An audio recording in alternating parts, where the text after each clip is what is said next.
Hello दोस्तों, कैसे हैं आप सब। कर्म अगर अच्छा होता है तो भगवान भी हमारी मदद अवश्य करते हैं। इसी को आज हम एक कहानी के माध्यम से जानेंगे। वीडियो को अंत तक जरूर देखिएगा। उम्मीद करते हैं आपको बेहद पसंद आएगी। पुराने समय की बात है, किसी गांव में एक गरीब ब्राह्मण रहता था। उसका नाम ब्रह्मदत्त था और वह शिव जी का बहुत बड़ा भक्त था। ब्राह्मण के पास पुरोहिती के अलावा और कोई काम नहीं था। बस उसी काम से जैसे तैसे घर का गुजारा चल रहा था। लेकिन ब्राह्मणी इससे संतुष्ट नहीं थी। वह बार बार ब्राह्मण से कहती थी कि बाहर जाकर कुछ काम धंधा करो। आखिर बढ़ते परिवार की गुजर बसर पंडिताई के भरोसे कैसे चलेगी। पहले पहले तो ब्रह्मदत्त इस बात को टालता रहा, परंतु रोज रोज की चिकचिक से तंग आकर उसने बाहर जाने का फैसला लिया। उसने ब्राह्मणी को बोल दिया कि उसके जाने की तैयारी कर दे और अगले दिन ही मैं सुबह सुबह रवाना हो जाऊंगा। ब्राह्मणी ने उसके कपड़े धो डाले, लाठी लोटा डोरी तैयार कर दी। खाने के लिए 2 उबले हुए आलू और नमक पोटली में बांधकर रख दिया। सुबह ब्रह्मदत्त ने अपना सामान और खाना लेकर ब्राह्मणी से विदाई ली। अब उसको जाना कहाँ था यह तो निश्चित नहीं था, फिर भी अंदाज से शहर जाने की राह पकड़ी। रास्ता कच्चा और जंगल से होकर जाता था। पैदल चलते चलते दोपहर हो गई। सोचा कि कहीं पानी मिल जाए तो स्नान और भोजन कर ले, और जल्द ही उसको एक स्वच्छ जल से भरा हुआ सरोवर मिल गया। तो ब्रह्मदत्त ने वहीं एक पेड़ के नीचे डेरा डाल दिया। नहा धोकर पेड़ के नीचे वहीं लेट गया। थका हुआ तो था ही, लेटते ही गहरी नींद ने उसको घेर लिया। संजोग से भोलेनाथ और माँ गौरी वहां से गुजर रहे थे। तो माँ की नज़र सोते हुए ब्राह्मण पर पड़ी। उसकी दयनीय स्थिति को देखकर माँ का हृदय द्रवित हो गया। माँ ने कहा, हे भोलेनाथ, आप तो बड़े दयालु हैं, सबके दुख दूर करते हो। इस गरीब ब्राह्मण का भी कुछ उद्धार करो। फिर यह आपका भक्त भी है। शिव बाबा बोले, हे पार्वती, तुम बड़ी कोमल हृदय की हो, इसलिए हर किसी की मदद को हरदम तैयार रहती हो। छोड़ो, जाने दो, सब कर्मों का फल है। नहीं स्वामी, इस पर दया करो, मैं और कुछ नहीं मांगूंगी। पार्वती के हट के कारण भोलेनाथ सोते हुए ब्रह्मदत्त के पास गए। उन्होंने ब्रह्मदत्त के खाने की पोटली को खोलकर देखा। भोलेनाथ ने उन दोनों आलू को उठाकर वहां पर 2 लड्डू रख दिए और कहा, चलो पार्वती, अब इसका प्रबंध कर दिया है। चलिए भोलेनाथ, कहकर माता पार्वती भोलेनाथ के पीछे पीछे चल दी। ब्राह्मण सोते रहने के कारण इस घटना से अनजान था। जब ब्रह्मदत्त की आंख खुली तो तीसरी पहर चल रहा था। उसे भूख लगी थी तो खाने की पोटली का ख्याल आया। उसने पोटली खोली तो ऊपर ही 2 ताजा लड्डू देखकर ब्राह्मण की भूख और बढ़ गई। वह सोचने लगा कि किसी जजमान के घर से लड्डू आए होंगे, और उसने जल्द ही लड्डू उठाकर अपने मुंह में डाल दिया। उसको बड़ा आश्चर्य हुआ कि पोटली में 2 लड्डू खाने से फिर से ना जाने कहां से 2 लड्डू वापस आ गए। अब तक वह 10 लड्डू पर हाथ साफ कर चुका था, लेकिन पोटली में अभी भी 2 लड्डू बकाया थे। उसने और सोचना बंद कर दिया। पोटली और सामान उठाकर वापस घर की ओर दौड़ पड़ा। रात का पहला पहर खत्म होने से पहले ही वह घर की चौखट पर था। ब्राह्मणी ने उसे देखते ही कोसना शुरू कर दिया। ब्रह्मदत्त अंदर घुसते हुए कहने लगा, भाग्यवान, मेरी भी सुनोगी या अपनी ही बोलती रहोगी। हमारे दुख के दिन दूर हुए। ऐसी चीज लाया हूँ कि देखकर खुश हो जाओगी। देखूं तो मैं भी, ऐसा कौन सा खजाना हाथ लगा है जो बिल्लियों की तरह उछल रहे हो। ब्राह्मणी ने पानी दिया। पानी पीते ही उसने पोटली खोली।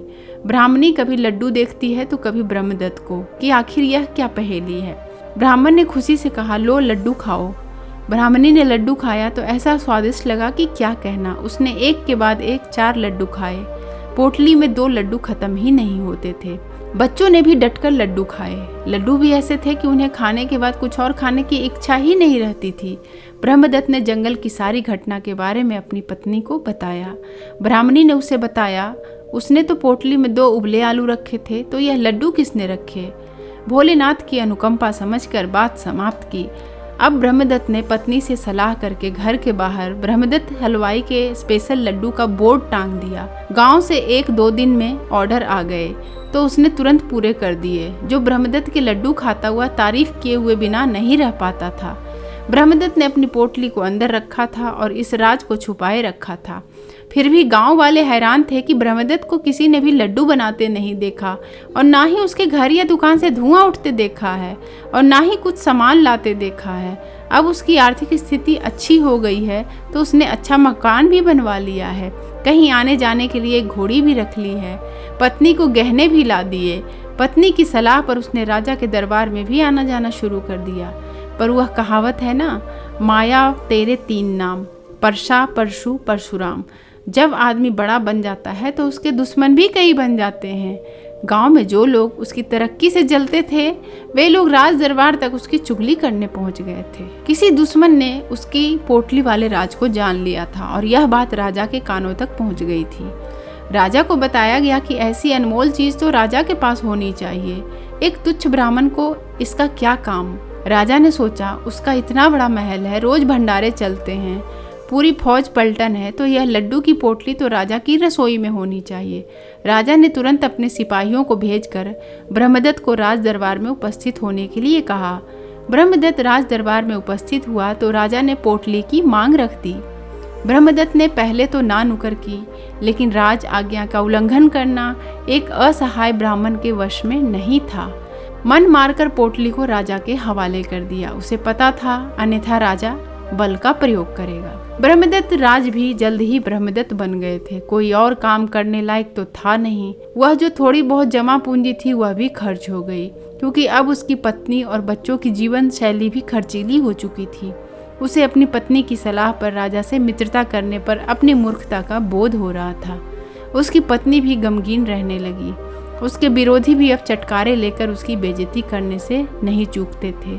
उसकी पत्नी ने फिर दोबारा उसी स्थान पर जाकर भोलेनाथ की कृपा का आशीर्वाद लेने को उत्साहित किया। ब्राह्मणी ने यथापूर्व तैयारी कर दी। ब्रह्मदत्त ब्रह्मकाल में अपनी यात्रा पर निकल पड़ा और दोपहर होते होते उसी सरोवर के किनारे पहुंच गया जहां 2 वर्ष पहले उसे भोलेनाथ का वरदान मिला था।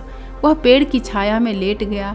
शीघ्र ही उसे गहरी नींद आ गई। अब इसे सुखद संजोग ही कहेंगे कि पहले की भांति शिव पार्वती घूमते हुए वहां से निकले। माता पार्वती की नजर ब्रह्मदत्त पर पड़ी तो उसे कुछ याद आया। माता ने तुरंत भोलेनाथ को टोका, भोलेनाथ, आपको याद होगा हम 2 वर्ष पूर्व यहाँ से गुजरे थे और यह वही ब्राह्मण है जिसकी आपने सहायता की थी, परंतु यह तो वैसे ही फटे हाल दिख रहा है। चलो भोलेनाथ, इसका हाल जानते हैं। माता पार्वती भोलेनाथ का हाथ पकड़ते हुए आग्रहपूर्वक भोलेनाथ को ब्रह्मदत्त के पास ले गई। भोलेनाथ तो सर्वज्ञ थे, उनको मालूम था कि ब्रह्मदत्त की पोटली कहाँ गई। भोलेनाथ ने अब उसकी पोटली में 2 लड्डू ना रखकर 2 ईंटें रख दी और पोटली को बंद कर दिया। पार्वती ने पूछा तो कुछ नहीं जवाब दिया, लेकिन भोलेनाथ के इस काम से वह हैरान जरूर थी। 2 घड़ी बाद ब्रह्मदत्त की आंख खुली। उसने शीघ्र ही सरोवर में स्नान किया। ब्रह्मदत्त ने भोलेनाथ का नाम लेते हुए पोटली खोली। यह क्या हुआ? पोटली में से एक ईंट जोर से निकली और ब्रह्मदत्त के माथे पर जोर से लग गई। उसकी आंखों के आगे तारे नाचने लगे और वह बेहोश होकर गिर पड़ा। लगभग आधे घंटे बाद उसको होश आया तो देखा माथे पर एक बड़ा सा गुम्बद निकल आया था और आंखें नीली पड़ी गई थी। उसका मन ही मन भोलेनाथ की इस कृपा पर हंसी और क्रोध दोनों आ रहा था। अब वह सोचने और समझने की अवस्था में नहीं था। उसने देखा कि पोटली में अभी भी 2 ईंट थी। एक ईंट उसको जो लगी थी वह बाहर पड़ी थी। उसको इसमें भी भोलेनाथ की कृपा ही नजर आई। उसने ईंटों समेत अपना सामान लिया और घर की तरफ चल दिया। आधी रात को ब्रह्मदत्त अपने घर पहुंचा। ब्रह्मदत्त की पत्नी उसका इंतजार ही कर रही थी। ब्रह्मदत्त की इस खस्ता हाल को देखकर उसको सदमा सा लगा। वह बहुत दुखी और थका हुआ था। ब्राह्मणी को शंका थी कि वह खाली हाथ लौटा है। ब्रह्मदत्त ने भी पोटली के बारे में कुछ नहीं कहा। हाथ मुंह धोकर भोजन किया और फिर सो गया। उधर ब्राह्मणी को पोटली देखे बिना चैन तो था नहीं। वह दबे पांव उठी और उसने धीरे से पोटली को खोला। पोटली के खुलते ही एक ईंट उसकी माथे पर लगी। ब्राह्मणी की चीख निकल गई और वह हाय राम करते हुए पीछे हट गई। काफी देर बाद उसके होश ठिकाने आए। पोटली वह पहले ही बंद कर चुकी थी। खैर वह भी कराहते कराहते सो गई। सुबह दोनों उठे। दोनों ने एक दूसरे को देखा तो कहानी समझ में आ गई। ना किसी से कुछ पूछा ना कुछ बताया। कुछ दिन में स्वस्थ होने पर ब्रह्मदत्त ने अपने दिमाग के घोड़े दौड़ाए कि भोलेनाथ की इस कृपा का क्या उद्देश्य है। वह सोचने लगा कि भोलेनाथ ने 2 लड्डू नहीं देकर 2 ईंटें ही क्यों दी। वह पोटली को गांव से बाहर सुनसान जगह पर पहले ले गया। उसने भोलेनाथ का नाम लेकर पोटली का मुंह अपने से दूसरी ओर खोल दिया। वह आश्चर्यचकित था कि इस समय पोटली में से लगातार ईंट तेजी से उल्टी दिशा में निकल रही थी। उसने धीरे से पोटली का मुंह बंद कर दिया। पोटली में अभी भी 2 ईंट थी। अब उसे भोलेनाथ की कृपा का एहसास हो गया और इस लीला का उद्देश्य भी समझ में आ गया था, जो था युद्ध। हाँ, राजा से युद्ध करके अपनी पोटली वापस लेना। ब्रह्मदत्त चुपके से पोटली लेकर वापस घर आ गए। उसने राजा के पास एक संदेश भिजवाया कि राजा लड्डू वाली पोटली उसे वापस लौटाए और उसे आधा राज्य भी दे दे, अन्यथा उससे युद्ध करे। राजा को उसका यह संदेश बड़ा ही अटपटा और बकवास लगने लगा। उसने 10 सिपाहियों को उसे पकड़कर लाने को कहा। सिपाही बड़े जोश के साथ उसके घर पर आए और ब्रह्मदत्त को बाहर निकलने के लिए ललकारा। ब्रह्मदत्त तो पहले से ही तैयार बैठा था। उसने पोटली को घर के ऊपर सेट कर रखा था। उसने पहले 2 सिपाहियों को वापस लौटने की सलाह दी। फिर जब वे सब नहीं माने और फौजदारी पर आ गए तो ब्रह्मदत्त ने पोटली का मुंह उनकी ओर खोल दिया। अब क्या थी, लगी ईंटें बरसने। सिपाही लहूलुहान हो गए और दुम दबाकर पीछे भागे। लगभग 200 मीटर तक ईंटें उन पर पड़ती रही। वे भागकर राजा के पास पहुंचे और सारी राम कहानी सुनाई।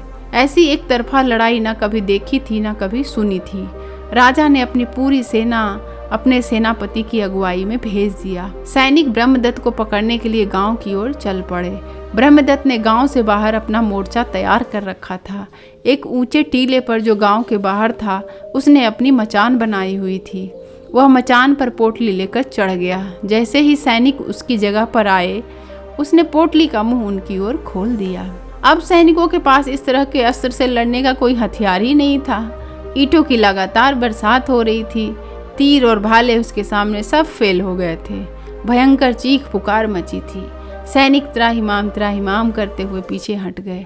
अब राजा के पास खबर पहुंची। राजा ने तुरंत मंडल की बैठक बुलाई और इस बला से निपटने की रणनीति पर चर्चा की। उसके कई वरिष्ठ मंत्री ब्राह्मण से संधि करने के पक्ष में थे। उनको पता था कि राजा ने पोटली ब्रह्मदत्त से बलपूर्वक ली थी और ब्राह्मण के पास कोई दैवीय शक्ति थी। अतः विवश होकर राजा ने अपना संधि दूत ब्राह्मण के पास भेजा। ब्राह्मण ने अपनी दोनों शर्तों को दोहराया कि अगर राजा को मंजूर हो तो वह संधि करने के लिए तैयार है। राजा ने उसको आधा राज्य दे दिया और उसकी पोटली सम्मान सहित उसको वापस दे दी। ब्रह्मदत्त ब्राह्मण अब महाराजा बन चुके थे। सब भोलेनाथ की कृपा से उसने सदैव जनता हित में कार्य किया तो सुख शांति से 20 वर्ष तक राज्य किया। दोस्तों, उम्मीद करते हैं ये कहानी आपको बेहद पसंद आई होगी, तो प्लीज़ इस वीडियो को एक लाइक कर दीजिएगा।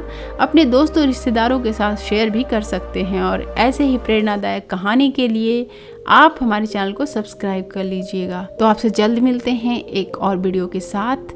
वीडियो देखने के लिए आपका बहुत बहुत धन्यवाद।